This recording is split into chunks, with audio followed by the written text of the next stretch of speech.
Let's take a look at the playoff bracket out west to discuss the biggest question mark for each series. We'll start with the top seed Warriors facing the 8 seed Clippers. Richard, will the Clippers be able to steal a game from the two-time defending champs? I'm going to say no, but I think this is a great appetizer for the Warriors. I think with Patrick Beverley, he's going to wake Steph up because Steph is going to have to play it's going to be playoff basketball from the tip. There is no rest. And you just look down their roster, everyone is going to have some work to do. So I think the Clippers are going to be a good startup for the Warriors. It reminds me of when the Warriors played the Pelicans in the first round, the year of the first championship. The first game was a blowout. And then every other game was super close, super tight. They swept them, but the 4-0 doesn't really indicate how close that series was because you gave them a good run. I think Clippers get exactly 0 games.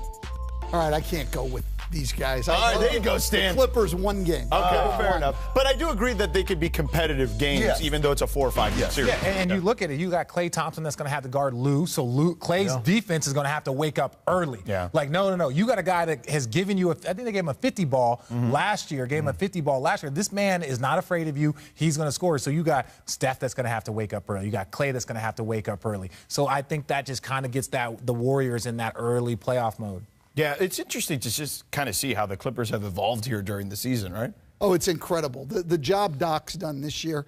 I mean, when they made the trade, everybody figured, okay, great trade for the future. Give up the 8th playoff seed. It's worth it for what you're doing.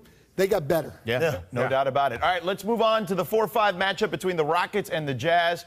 Coach Van Gundy, how concerned are you about Houston looking past the Jazz to a potential second-round matchup with the Warriors? I don't think they probably are looking past the Jazz. If they are, major mistake. The Jazz have been playing great basketball, second-best team in the West, I think, going down the stretch here.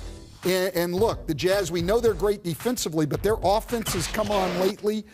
Every game in that series, because of the Jazz's defense, will be a difficult game for the Rockets. I mean, look, the coach said the second-best point differential in the Western Conference. This is a real deal battle. This is not going to be an easy series.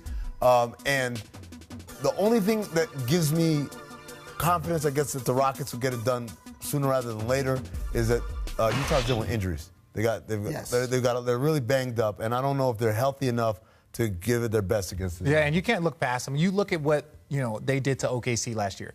You have 2 of the best players in the entire NBA in Russell Westbrook and Paul George, and Donovan Mitchell and crew literally destroyed them. Right? You had Russell who was frustrated. You had, Paul George is on his way out. All of these things because Utah is a well-balanced, hard-working team that focused on defense, and Donovan Mitchell was next level. So Houston, they're not looking at Houston like they're afraid of them because they already played against 2 All-NBA guys in the postseason last year and took them down. I mean, the Rockets are playing great basketball right now despite blowing that lead the other night against the Thunder. But they've beaten this team the last 2 times. They've split the series, and they beat them last year fairly easily in the postseason. So I can see where they're confident. Are any of you picking the Jazz?